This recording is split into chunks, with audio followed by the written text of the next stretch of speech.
I feel very connected to planet Earth. It's just the whole experience of like, okay, I'm here, I'm paddling out, or I'm windsurfing and I see a turtle. I can see that manta ray. Sometimes you just forget, and the luck that we have of living in places like this is just so in front of your face. And you realize and you start to get connected, and then it's hard to just go away. I moved to Hawaii when I was 19 years old, just following a dream. Just wanted to be in the ocean as much as I can. I left Hawaii 9 months ago. I never came back. I didn't come back yet because right now I'm based in the Midwest. So I needed to find care. My name is Pio. I'm originally from Italy. I live in Hawaii since 35 years, and I'm a surfer, windsurfer, waterman. I dedicate my life to water sports. I have my own company, and that we design surfing and windsurfing accessories. I was diagnosed with an adenocarcinoma in the colon that basically moved to the peritoneal. So I have a peritoneal carcinomatosis and little lesion in the liver, in the subcapsular of the liver, and two small nodules in my left lungs. 2 months prior to the diagnosis, I'm still training, I'm still surfing, still being in the water, swimming, windsurfing, but I wasn't feeling 100% for some reason. But I didn't connect, being trained and, even if I'm, 54, I'm still trying to, I'm still training, I'm still healthy and, like trying to follow certain diets. And so I didn't really thought about it, honestly. I was like, yeah, I just don't feel 100%, whatever. I had this very small pain here. Let's say from 0 to 10, right on my liver. 0 to 10 was like 2. And I honestly kept doing what I was doing, just going over the pain because I wasn't in major pain and I didn't pay attention, honestly. And so I went to, on the 7th of January, I went to do my classic yearly blood test that I do. Um, and um, and I asked the doctors, I'm like, hey, since I'm here, do you guys want to check? I had this little pain. And they were like, yeah, no problem. So when I went in, the doctors was like, you don't have a long medical history. You don't take medicines. You kind of like out of respect, like a little bit off the data here. But why you have this pain? It's like, well, I have this pain here. It's like, okay, I don't like this. He was straight, and he was like, I want you to do more tests. Do you have time? I'm like, yeah, no problem. So I did another blood test right after, and he took some different markers. One was the D dimer. I think it's called D dimer or D dimer, and it's basically because you thought that it's some blood clot. You might have a blood clot, as I said. So, let's do a chest scan, see how you feel. I'm like, okay. So went in, did the CT scan, came back, I was waiting for him, and he comes in, these faces, you know. He came in, I was like, hmm. And he was like, well, good news is you don't have a blood clot. The bad news is I see this couple black spots that I don't like. And I was like, I froze, and because you don't want to ask that word, correct? And you don't want him to tell you that word. And so we both look at each other and he's like, well, I'm going to have to do another scan of your pelvis. And I was like, is that cancer? And he was like, could be, but I can't tell you until I can have the other scan. So I went in again. And no, meanwhile, I called my wife and I was like, Gretch, something happened. We're supposed to leave 3 days later because she had a European tour. So I was going to go, visit my mom and my family. And then she was going to go on tour and I was going to go catch her when I could. And so we're like ready to go. And so Gretchen came and, we're there, imagine before going into the scan, we're like, oh my God, hand in hand. I mean, you have these type of like, what's happening? It's a shock. So I went to the other scan and when I came in, he came and his face was the classic face, like, looking on the ground. And I was like, what's happening? He was like, well, you have a colon cancer and you have a peritoneal carcinomatosis, and which for me was like, what's this word? I understand colon cancer, but it's like peritoneal carcinomatosis. You have this in the subcapsular of the liver. I was like, oh my God. So from there, obviously, he expedited me to Honolulu to do a colonoscopy right away because they couldn't do a colonoscopy in Maui. So I flew on Friday to Honolulu. We came back home, on the 7th, and I think it was a Tuesday or Wednesday. And imagine the first 2 days, I was like, what do we do? Correct? I mean, it's like, what are we doing? And it's a very hardcore type of feeling. It's very hard to explain. It comes from the core. It's like, you start to see, okay, I'm healthy. I'm doing this. I'm doing that. Why this happened right now to me? And when I was having the conversation with the doctor was looking at me, is like, you don't feel anything? I'm like, no, I went for a run yesterday. I was in the water all last week. And he was like, you don't feel? I was like, no, otherwise I would be earlier. And it was like, well, it's kind of advanced. And, I'm going to send you to Honolulu so we know exactly what it is. So when we came back home, it was like this couple of days were like, complete shock. We didn't know how to tell our daughter. Basically, I started to make phone calls, and my first idea was like, okay, I'm going to call Italy, where, I know doctors and friends right away that could tell me what to do. And as soon as I pronounced the word peritoneal carcinomatosis, they were like, oops. And I was like, well, what's up? Well, it's a kind of like a little rare and especially in men and heart conditions. It's not something that especially as we can read here, is an extensive, um, carcinomatosis. I mean, we need, it's something that, you really need to get this aggressively now. I was like, do I need to come there? And he was like, well, no. You have the best centers in the United States. You got to call these people, call them in the Anderson, figure it out, call, this type of clinics, and I was like, okay. So I talked to my wife and I was waiting. Okay, let's see if the hospital in Maui can tell me something. I called, they don't call me back. The classy thing, and I'm not the classy person. I'm not the person I'm going to sit on my chair and just wait. I approach my life always very, straight, head on. So my wife made some phone calls. I made some phone calls, and we basically got accepted. I got accepted in Oklahoma City through some friends. So in 8 days, I packed my bag and boom, I left. So when I, arrived in Oklahoma City, I went to see the doctor. She started to, obviously talk to me about that and the options that I had. And she sent me straight to a PET scan. And she basically, after a couple of days, she was like, well, the societies are growing. Luckily, you don't have it anywhere else. Your bones are fine. Your brain is fine. Everything is fine. But I want to start treatment with you right away. Because I left Hawaii 9 months ago. I never came back. I didn't come back yet. Because right now I'm based in the Midwest. So I can actually go to Oklahoma City. I'm in Kansas. I can go to Oklahoma City for treatment.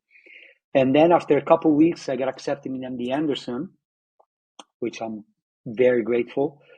And so I was lucky to just have, I went there the first time end of February, then I went back in March. And the doctor there, she, at the same phase, you have something, serious, which is stage 4, obviously. And it's something serious that we really need to be aggressive. I mean, I was doing this long session of chemo of FOLFOXIRI with oxyplatin, 6.5 hours, then going back with the pump for 2 days, because I was doing therapies every 2 weeks. So from there, the chemo started to work a little bit. So my ascites started to went away. I started to feel a little better. So I was like, okay, this is working. But I was very lucky not having major side effects. Also because I was following the food program already with one of my nutritionists, which is like day before chemo, day of chemo, I was fasting. I was just drinking bone broth, maybe eat some millet or stuff that was not really heavy. I'm obviously, completely out of sugars, and I'm sugar addict. So this really helped. I really suggest, like to really listen to your body. I was still going out and walk, still going to the gym when I could, because I couldn't stop. I'm like, I'm not going to give up right now. And that's the thing that really helped me through all my life. My mindset it's always been very straight and very direct. If I have to do something, I'm just going to do it 100%, 150%. After these sessions, in May, I go down for my second scan at MD Anderson, seeing the doctor. I was feeling better, slightly better. So I was like, hey, yeah, this is going to be great. You know, you have these expectations, which I learned my lesson. The doctor came back and she was like, they actually grew. I'm like, grew? What do you mean? And she was like, yeah, unfortunately, because I was feeling some nodules here when I was passing my hands.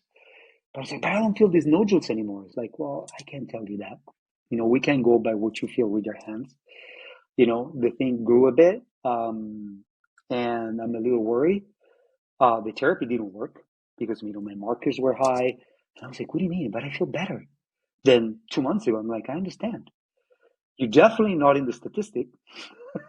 If you feel better, so you start to understand and how my body worked. All right, let's go. Sorry, bud. And so we had conversation about how you feel. I'm like, I feel better. And she was like, I'm going to have to switch to therapy. I'm going to put you on some inhibitors because I also had, additionally to what I have, had a BRAF V600 gene mutation, which basically it's very aggressive. So she put me on an inhibitor for the gene, and then another, basically on the therapy, this is called Herbitox, which is 1.5 hours infusion every week. That is inhibitor the EGFR protein that basically reproduce the cancer cell. So, and I was like, is this gonna work? And she's like, I don't know. And I was like, what do you mean? She was like, I don't know. I don't know. I really hope that this is going to work. My wife and I were looking at each other. We're like, okay, let's dive in again into this other adventure. And that's where my, keep my mindset helped me so much. Which is like, okay, so I'm gonna just leave this day by day as I've been doing. That there is so much I can do every day. From there, July, I went to another scan, and everything just changed, radically. And the doctor, she was like, what happened? I was like, I don't know. You're the doctor. So she was like, this is getting better. The therapy is working. So I was like, okay, what do we do? Can I have a surgery? Can I do this? She's like, chill out. We can talk maybe at the end of the year. I was like, the end of the year. It's like, we have to do one step at a time. I feel that I'm having this experience, whatever the end of this experience will be, because I'm learning, I'm reconnecting with a lot of other people. I'm connecting more with my family. I'm connecting more with my people at work. I had a, I had a huge support from the entire community, from Hawaii, from Europe, from everywhere. And you don't expect it. I mean, but you don't know how big it's going to be. And that was huge. At the beginning, you asked these questions: why me? Why this happened to me? I'm so healthy. I'm so this. I'm so good. I can swim for 4 hours. I can do this. I feel I'm a Superman. No, you're not. You're not healthy. You were fit. And as much as you eat well, as much as you do everything I was doing, I was asking these questions, and I don't know why. Um, I don't know why. Sorry, I don't know why uh, this happened to me. I don't know why this is. You know, the reality is like I didn't give myself an explanation. I just got to the point. First of all, I'm like, well, better me than my daughter, better me than a 5-year old kid, better me than my wife. Even if my wife is an incredible, strong being, that without her, there's no way I would go through this. And thank you, Gretchen. Um, she's a powerhouse, and I I just didn't. Just went in, and I'm like, okay, it's it's a plan. This is a plan. It was written, and I'm just gonna have to accept it, and I'm gonna make treasure and learn from it. Allegra, our daughter, was like, "What am I doing here?" I was like, "Ah, good question." So it is a radical move. It's a radical move. The two places are totally different. But obviously, I needed to find care and people that actually care about what I was going through. And the main thing is, like, first of all, as I said, the first couple months you're completely confused. And Allegra, it's like, okay, I want to go to school. I'm like, great. So she ended up in the school where Gretchen was raised. So she had to do the last 3 months of middle school. Imagine this little girl that she was still 13 because she turned 14 in March 25. So she basically just turned 14, and she used to go. She did all her life in jungle school, kind of in Waldorf method, barefoot, no screens in the jungle. Classes of like 8 kids. Everybody help each other, different ages. That type of method. Take this little girl, put him, dress her, shoes, jeans, move her into 300, 400 student school. And it's like, what am I doing here? We're going through a hard moment. Um, and, but our concern is our daughter. For us, for me, being away from the ocean, I mean, it's not that I'm in Maui. People think, oh, you live in Hawaii, you're all the day on the beach. No, we work hard. We play hard, but we work hard.